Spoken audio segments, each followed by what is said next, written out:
अस्सलाम वालेकुम। जिन अंडों से हमने चूज़े निकलवाने हैं यानी कि फर्टाइल अंडे, उनकी ज़हीरा अंदोज़ी, उनको एक जगह से दूसरी जगह पे शिफ्ट करना और उनसे आगे चल के अच्छी नस्ल के मयारी किस्म के चूज़े निकलवाना, इसी वाले से वीडियो के अंदर डिस्कशन होगी। वो वाला कमरा जिसमें आप अंडों को स्टोर करें, फर्टाइल अंडों को, उनका दर्जा हरारत 18 से 20 डिग्री सेंटीग्रेड के दरमियान रखें। उनकी नमी का तनासब 65 से 75, ज़्यादा से ज़्यादा 80% रखें। अगर आपने अंडों को एक हफ्ते के अंदर अंदर मुर्गी के नीचे रखना है या इनक्यूबेटर में लगाना है, इससे लंबे अरसे के लिए अगर आपने अंडों को ज़हीरा करना है, स्टोर करना है, तो उस सूरत में टेम्परेचर को नीचे लाइएगा। 14 degree centigrade, 15 degree centigrade, 16 degree centigrade. लेकिन याद रखिएगा कि जितने लंबे अरसे के लिए आप अंडे को स्टोर करते जाएंगे, उतना बाद में जाके अंडों से चूज़े निकलने का तनासब कम होता जाता है। दो मुख्तलिफ ट्रेज इस्तेमाल करें, या दोनों प्लास्टिक की हों या दोनों गत्ते की हों। आइडियली एक प्लास्टिक की होनी चाहिए, एक गत्ते की होनी चाहिए। प्लास्टिक की ट्रे के ज़रिए आप अंडा इकट्ठा करेंगे, यानी कि इसके ऊपर सबसे पहले अंडा आएगा, इसको अंदर लेके आएँ, बाकायदा तरीके से साफ़ करें। उसके बाद आप इन अंडों को गत्ते की ट्रे के ऊपर शिफ्ट करके स्टोर कर दें, क्योंकि गत्ते की ट्रे में अंडों का टेम्परेचर और उनकी ह्यूमिडिटी का तनासब बरकरार रखना बनिस्बत ईजी हो जाता है। दोनों में से जो भी ट्रे आप इस्तेमाल करते हैं, आपने उसकी अच्छी तरह से जरासीम कुशी करनी है, क्योंकि अंडों की ट्रे के ऊपर से भी बहुत से जरसूमें ये अंडे की सतह के ऊपर की जानब लगने की वजह से अंदर की जानब एम्ब्रियोज़ की मोटेलिटी होने लग जाती है। सनलाइट में, सूरज की रोशनी में अच्छी तरह से जरासीम कुशी करवा के फिर उसके बाद इनके ऊपर अंडे रखिएगा। अंडा जब अपने पास लेके आएँ, उसकी जो टिप रीजन होती है, जो छोटा हिस्सा होता है, वो नीचे रखें और उसका जो मोटा हिस्सा होता है वो ऊपर की जानब रखें, ताकि एम्ब्रियो आसानी से सांस ले सके, उसमें रेस्पिरेशन का जो अमल है वो बाकायदा तरीके से चल सके।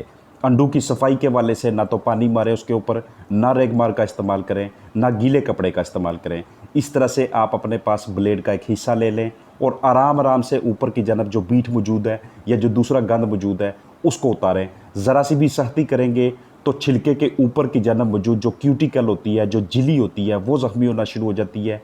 और बाद में जब ये अंडे मुर्गी के नीचे या इनक्यूबेटर में रखे जाएंगे, वहाँ पे जब इनकी पोर्स के ऊपर पानी नमूदार होना शुरू हो जाता है, जब अंडे में से वाटर लॉस की तनासब बढ़ना शुरू हो जाता है, तो उस वक्त उन्हीं पोर्स, उन्हीं सुराहों के ज़रिए जरसूमें अंदर की जानब जाना शुरू हो जाते हैं।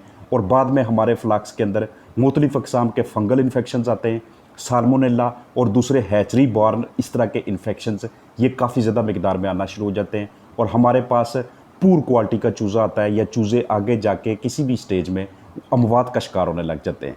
फार्मालिन को इस तरह से स्प्रे पंप में डाल के या किसी दूसरे जरासीम कुश मटीरियल का इस्तेमाल करके आप उन ट्रेज़ को इस्तेमाल करने से पहले अच्छी तरह से उनकी जरासीम कुशी करें, फिर उनको एयर ड्राई करें।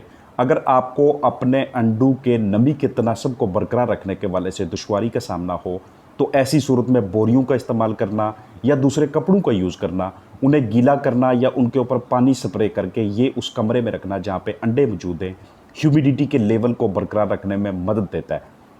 या फिर स्प्रे पंप में पानी डाल के आप अतराफ़ में दीवारों के ऊपर पानी स्प्रे करते हैं। जैसे ही देखते हैं कि हमने ह्यूमिडिटी का लेवल अचीव कर लिया है, हासिल कर लिया है, तो उस वक्त उसको स्टॉप कर लें। जैसे ही नमी थोड़ी सी नीचे आना शुरू हो जाए, दोबारा इस अमल को दोहराएं।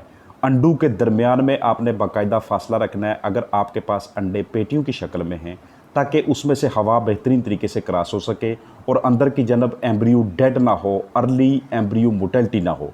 इसके अलावा आसानी से आप अपने उन अंडों की ह्यूमिडिटी लेवल को बरकरार रखने के लिए नीचे की जानब पाइप में पानी चला सकते हैं। लेकिन देखिएगा कि यही पानी अंडों तक ना जाए, अंडों के शेल तक ना जाए, क्योंकि इससे भी बाद में हैचेबिलिटी बहुत ज़्यादा पुअर आती है, यानी कि अंडों में से चूज़े निकलने का जो तनासब होता है।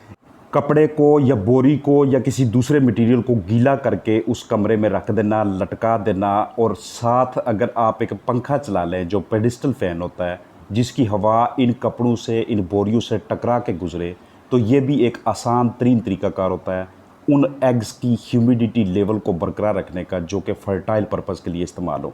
इसके अलावा ऐसे बर्तन, ऐसे बाउल, ऐसी बाल्टियाँ कि जिनकी ऊपर की जानब से सरफेस एरिया थोड़ा बड़ा हो, उनमें पानी भर के हर 4 घंटे बाद या 6 घंटे के बाद आप वहाँ पे रख देते हैं जहाँ पे आपने अंडे रखे हुए। इससे भी ह्यूमिडिटी की परसेंटेज को बआसानी बरकरार रखा जा सकता है। बर्तन जितना बड़ा साइज़ का होगा या कपड़े का जितना ज़्यादा ऊपर से एरिया होगा, जितना वो एरिया गीला होता जाएगा, उतना ज़्यादा वहाँ पे नमी को बरकरार रखना ईजी होता है। जैसे ही अंडे को आप एक से दूसरी जगह शिफ्ट करें, आपके पास इस तरह से गत्ते की ट्रेज़ होनी चाहिए। अगर अंडे मुख्तलिफ नस्लों के हैं, मुख्तलिफ ब्रीड्स के हैं, तो आप उनके ऊपर बाकायदा तरीके से टैगिंग करते हैं। ऊपर की जानब एक ट्रे कार्ड की जो आप उल्टी रखते हैं, नीचे 2 ट्रेज़ रखें। फिर इनको किसी प्लास्टिक की डोरी के ज़रिए या किसी और चीज़ के ज़रिए अच्छी तरह से टाई करने के बाद, बांधने के बाद, आप इन्हें किसी गत्ते के जो छोटा सा बॉक्स होता है उसमें पैक करके ये एक जगह से दूसरी जगह आप ट्रांसफ़र करवाते हैं। मज़ीद कोई दूसरा काम आप ना भी करें तब भी अंडे सेफ़ली पहुँचते हैं। लेकिन याद रखिएगा कि किसी ऐसी चीज़ में अंडे पहुँचवाना कि जिसमें उन्हें झटके बहुत ज़्यादा लगें, ये अंदर की जानब मौजूद एम्ब्रियो को डेड करने के लिए अर्ली एम्ब्रियो मोर्टेलिटी के हवाले से बहुत बड़ी बड़ी वजूहात होती हैं। इसलिए जितना ज़्यादा झटकों से इन अंडों को बचा सकते हैं उतनी ट्राई किया करें। अंडे की जानब मौजूद सफ़ेदी और जर्दी, ये दोनों बिल्कुल ही स्टिकी फार्म में होने चाहिए। अगर ये बहुत ज़्यादा पतले, जैसे ही आप अंडे को खोलते हैं या इस तरह से लाइट सोर्स के आगे रख के उसको घुमा के चेक करते हैं, तो जितना ज़्यादा ये फैले हुए होंगे उसका मतलब होगा कि या तो वो मुर्गी बीमार थी जिसने वो अंडे दिए, या उसकी ग़िज़ा सही तरह से नहीं मिल रही उसको, या फिर वो मुर्गी बहुत ज़्यादा बूढ़ी थी, या इस अंडे को झटके बहुत ज़्यादा लगे। जैसे ही अंडे के अंदर इस तरह से वेब बनना शुरू हो जाती है ब्लड की, इसका मतलब ये होता है कि अंदर की जानब मौजूद एम्ब्रियो की बाकायदा नशोनुमा शुरू हो गई है। अगर उसके ऊपर किसी एक जगह पे खड़ी ब्लड रिंग बनती है इस तरह से, तो इसका मतलब ये होता है कि एम्ब्रियो अर्ली स्टेज पे आगाज़ में ही मर गया है। उसकी वजह टेम्परेचर, ह्यूमिडिटी, वेंटिलेशन, अंडे की सही तरह से रोलिंग ना होना या कोई दूसरा फैक्टर हो सकता है। आपने उन चीज़ों पे ख़ास ध्यान रखना है। और जब अंडों को आप इंक्यूबेटर में लगाते हैं तो वहाँ पे बाकी के सारे अनासर को बेहतरीन तरीके से बरकरार रखने के साथ साथ देखिएगा कि आप वहाँ पे रोलिंग ट्रेस इंस्टॉल कर पाए हैं या कि नहीं। अगर ऐसा नहीं है तो आपको हाथ से अंडे ऊपर नीचे करने पड़ते हैं, थोड़ा बहुत घुमाने पड़ते हैं। अगर आप मुर्गी के नीचे अंडा रखते हैं, उसके ऊपर की जानब एक लाइन लगा लें, 4 घंटे बाद या 6 घंटे के बाद आके देखेंगे तो वो लाइन दाएं जानब होगी या बाएं जानब होगी या बिल्कुल नीचे की जानब होगी। ऐसा इसलिए होता है कि कुदरत की तरफ से ये अमल होता है ताकि अंदर की जानब मौजूद जर्दी सफ़ेदी अंडे के साथ चिपक ना पाए और हमारा हैच रिज़ल्ट बेहतरीन किस्म का आए। इसलिए रोलिंग ट्रेस का इंस्टॉल करना या हाथ से अंडों को दिन में 3 से 4 मरतबा दाएं से बाएं से दाएं जानब घुमाना, ये आपको एक बेहतरीन किस्म का हैच रिज़ल्ट आगे चल के देता है। अंडे के वज़न को ख़ास तौर पे मद्देनज़र रखिएगा। कभी भी 48 ग्राम से नीचे, 50 ग्राम से नीचे वाले अंडे आप नहीं लगा सकते, क्योंकि आगे चल के एक तो अंडों से पानी की हल्की हल्की सी रेशो का अखराज होता रहता है, यानी वाटर लॉस होता रहता है। उस वजह से मज़ीद अंडे का वज़न कम होता है। अंदर की जानब मौजूद जर्दी को बतौर ग़िज़ा उन चिक्स ने इस्तेमाल करना होता है कि जो आपने बाद में अपने फार्म्स पे लेके आने या किसी को सेल करने। तो इन मकासद के लिए ये इंतहाई ज़रूरी होता है कि आप मिनिमम 50 ग्राम का अंडा लगाएं, ताकि उसमें से आगे जाके फार्मर के पास 31, 32, 33, 34 इस तरह से अच्छे वज़न का चूज़ा उनके पास आना शुरू हो जाए।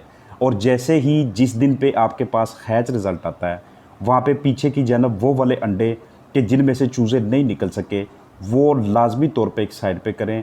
उनमें से एक एक अंडे को चेक करें ताकि आपको पता चल सके कि क्या शुरू से ही इसके अंदर जो एम्ब्रियो था वो मरना शुरू हो गया था, या आगे चल के बाकायदा तरीके से चूज़ा बना है। चूज़ा बनने के बाद उनकी अमवात हुई है। तो फिर आपको ये आइडिया हो जाता है कि 16वें दिन पे लाइट फेल होने की वजह से या हमारी कैंडलिंग ठीक ना होने की वजह से, वक्त पे अंडों की छांटी ना होने की वजह से या किसी दूसरे फैक्टर की वजह से हमारे पास इस तरह का हैच रिज़ल्ट आया। अगर आपके पास अंडे पेटियों की शक्ल में हैं तो उन्हें स्टोर करने का या एक से दूसरी जगह भेजने का किसी भी ट्रांसपोर्ट के ज़रिए आपके पास ये वाला एक मुनासिब तरीन तरीक़ाकार होता है, जो आपके साथ अभी शेयर कर रहा हूँ, आपको पिक्चर में दिखा रहा हूँ कि इस तरह से ऊपर की जानब ट्रे को उल्टा करके अतराफ़ में इसकी डोरियाँ लगा के फिर आप इनको बॉक्सेस के अंदर डाल के किसी आगे दूसरे फार्म के ऊपर, दूसरी हैचरी के ऊपर या किसी के घर में इसको ट्रांसफ़र करते हैं। ये एक बहुत ही बेहतरीन किस्म का साइकिल होता है। मुर्गी का दर्जा हरारत जो जिस्मानी होता है वो 40 से 41 डिग्री सेंटीग्रेड होता है। जैसे ही वो अंडा देती है उसका भी यही दर्जा हरारत होता है। आस्ता आस्ता हमने वो नीचे लेके आना होता है, हमने उसको 18 से 20 पे ला के स्टोर करना होता है। यानी कि फार्म पे दर्जा हरारत तो ऊपर से नीचे की जानब आता है, और जैसे ही अंडे हैचरी में पहुँचते हैं वहाँ पर जाके नीचे से लेके दर्जा हरारत को स्टेप बाय स्टेप ऊपर लेके जाना होता है। प्री वार्मिंग करनी होती है, उसके बाद इसको इनक्यूबेटर में, इनक्यूबेटर के बाद से सेटर में, और फिर इसका हैच पुल किया जाता है। तो इस सारे मैकेनिज़्म को, प्रोसीजर को समझने के बाद आप अगर इस बिज़नेस का आगाज़ करना चाहते हैं तो ये बातें, ये वाले अवामल और ये सारी चीज़ें यकीनी तौर पे आपके इस बिज़नेस के लिए हेल्पफुल होंगी। इसमें आपने अंडू के अंदर मौजूद ब्लास्टोडिस्ट को, कि जिसमें जाके बाद में एम्ब्रियो बनना है, अगर आपको इसको सही तरह से सलामत रखना आ गया, ये आर्ट, ये वाला फ़न आपने सीख लिया, तो यकीनी तौर पे ये वर्क, ये काम आपके लिए मुश्किल नहीं होगा। अपना ख्याल रखिएगा।